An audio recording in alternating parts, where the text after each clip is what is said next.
Hello dear student, I am Narayan Vishnu from Gonda and welcome to my YouTube channel Narayan English Research Center Gonda. Now come on, we discuss about the topic about exercise number 2, the example of gerund phrase, that how to particularly gerund phrase speak in English and write in Hindi and recognize that Hindi and English both languages and we translate and we discuss about that topic.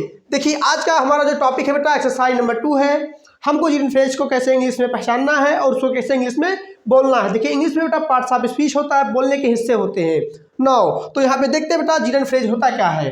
तो मैंने already इसमें पहचान लिख रखी है। देखिए अगर किसी क्रिया में कर लगा हो या करके लगा हो तो gerund phrase कहलाता है, वो gerund कहलाता है, gerund phrase नहीं कहलाता है। ध्यान रखना, अगर हमने गलत बोल दिया तो आपको रिकॉग्नाइज करना है कि सर गलत हो सकते हैं, क्योंकि अब आप पहचानना सीख गए हो। अगर हमने कहा कि ये जीरंड फ्रेज है तो आप कहोगे नहीं सर ये केवल जीरंड है, क्योंकि जीरंड का जो फ्रेज होता है वो बेयर एंड क्लेड का कॉम्बिनेशन होता है। The combination of bare and clad is called phrase. Yes, तो हमको बेटा अगर देखिए अब यहाँ पे आपको हमारी कमियों को छांटते रहना है कि सर आपने गलत बोल दिया है। जैसे ये नहीं कि जो सर बोल रहे हैं वो सही है, maybe I am wrong, हो सकता है कि मैं भी गलत हूँ, लेकिन आपको पहचानना बेटा कि कौन गलत है कौन सही है। तो नो देर ना करते बेटा, पहचानते हैं इसमें लेकर, ये जीरंड है, ये बेयर है, ये क्लेड है। तो पहले क्या आएगा बेटा, पहले जीरंड आता है। देखिए फ्रेज में, जीरंड फ्रेज में पहले जीरंड आएगा, फिर उसका फ्रेज आएगा, और उसके फ्रेज में पहले बेयर आएगा, फिर क्लेड आएगा, और क्लेड में पहले प्रीपोजिशन आएगा, और फिर जिसमें लगा होगा प्रीपोजिशन वो आएगा। तो पहले जीरंड लिखते हैं। जीरंड क्या है, लेकर, लेने की इंग्लिश होती है टेक, आंजी लग जाएगा, टेकिंग हो गया।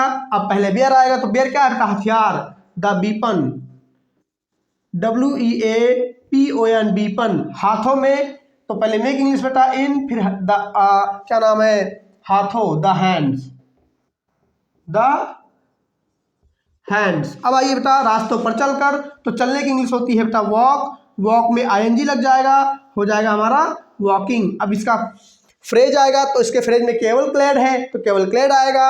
रास्तों पर, तो पहले पर की इंग्लिश बेटा ऑन, फिर रास्तों की द बेस, WAYS, क्योंकि रास्ते ज़्यादा हैं।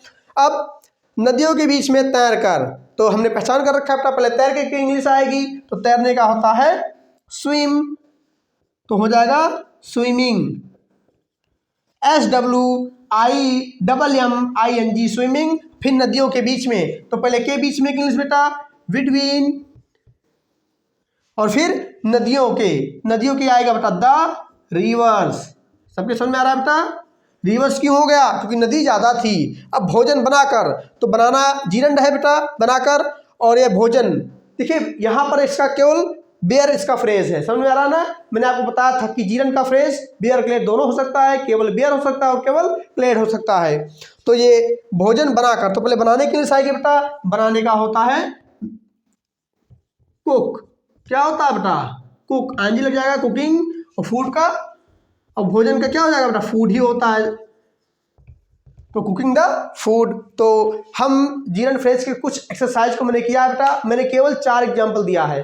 बाकी अगर आपको मोर एग्जाम्पल की ज़रूरत है तो आप क्या करें, डिस्क्रिप्शन बॉक्स में हमारा व्हाट्सएप लिंक दिया गया है, ग्रुप में आप ऐड हो सकते हैं, और साथ में नंबर भी दे रखा है। आप हाई लिख करके अपने पर्सनली नंबर पे आप इसका PDF डाउनलोड कर सकते हैं, और साथ में इंस्टा का पेज फॉलो कर लीजिए, वहाँ पर भी कुछ एग्जाम्पल आपको मिल जाएंगे, और फेसबुक का पेज भी, वहाँ भी आपको कुछ एग्जाम्पल मिल जाएंगे। तो मिलते हैं बेटा अगले वीडियो में, तब तक के लिए good day, have a nice day. Like करते रहें, सब्सक्राइब करते रहें, और हमारे चैनल को आगे बढ़ाते रहें।